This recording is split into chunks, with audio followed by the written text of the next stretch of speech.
So today's video is going to feature two things. The first one is MSI's TwinFrozr Gaming GeForce GTX 760 4GB graphics card, and the second thing is my cat here called Sydney, so he's going to be helping me unbox this graphics card. So I assume because you've made your way to this video that you already know what the GTX 760 is like in terms of performance and why you want the MSI one with the TwinFrozr cooler and all that. But basically, if you don't know, this is a mid-range graphics card which sits perfectly between the 750 Ti and the 770, and the AMD equivalent would be the R9 270X or something like that.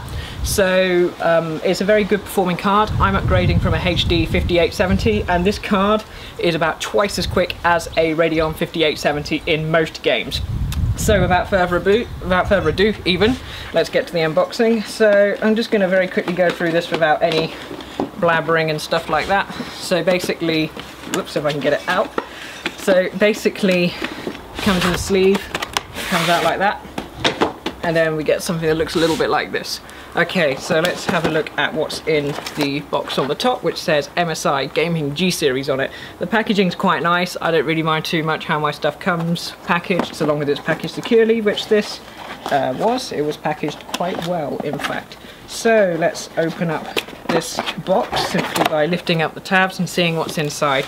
So the first thing you're going to notice is you have a 6-pin to 8-pin power adapter. That's because this card has one 6-pin plug on it that you need and one 8-pin. So that's the first thing. The second thing, is two Molex to one 6-pin adapter as well. Although really, if you're needing this, you need to get yourself a new power supply, because even the most basic power supplies these days come with power connectors like that. When I say basic, I mean pretty much low-end, good quality brands, Corsair, OCZ, Antec, things like that.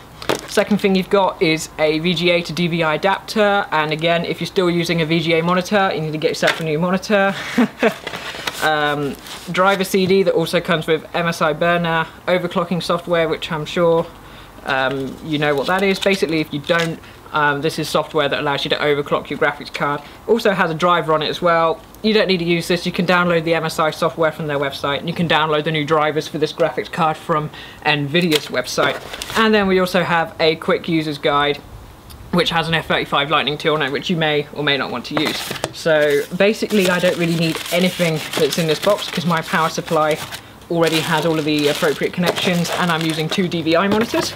So with that done, we'll now actually get to what you want to see, and this is the graphics card itself.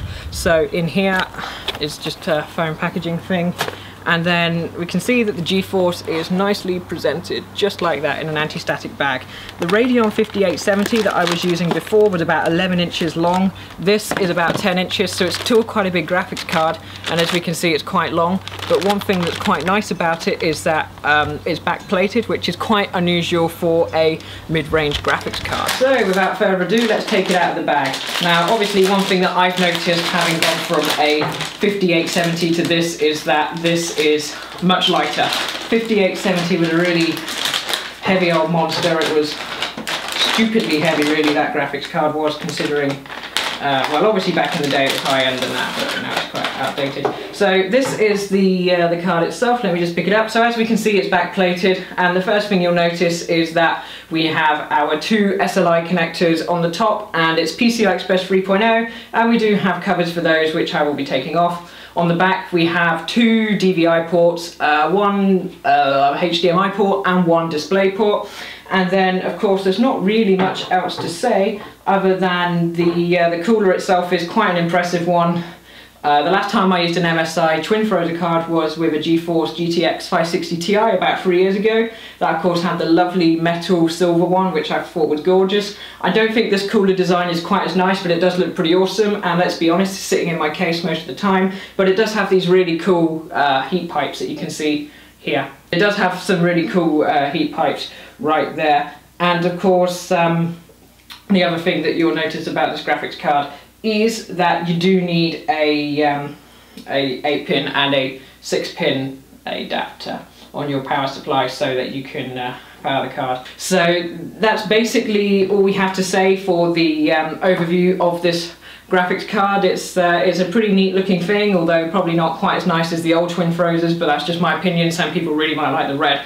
and the black design. Obviously the fans are huge, and it should be nice and cool and quiet as well. I'll probably do a little review on this, but bear in mind that I didn't buy this card for gaming. I bought it for CUDA performance, and speaking of that, it has 1152 CUDA cores, which is significantly more than the GTX 750 Ti, which I was looking at before I bought this, which only had 640 or so.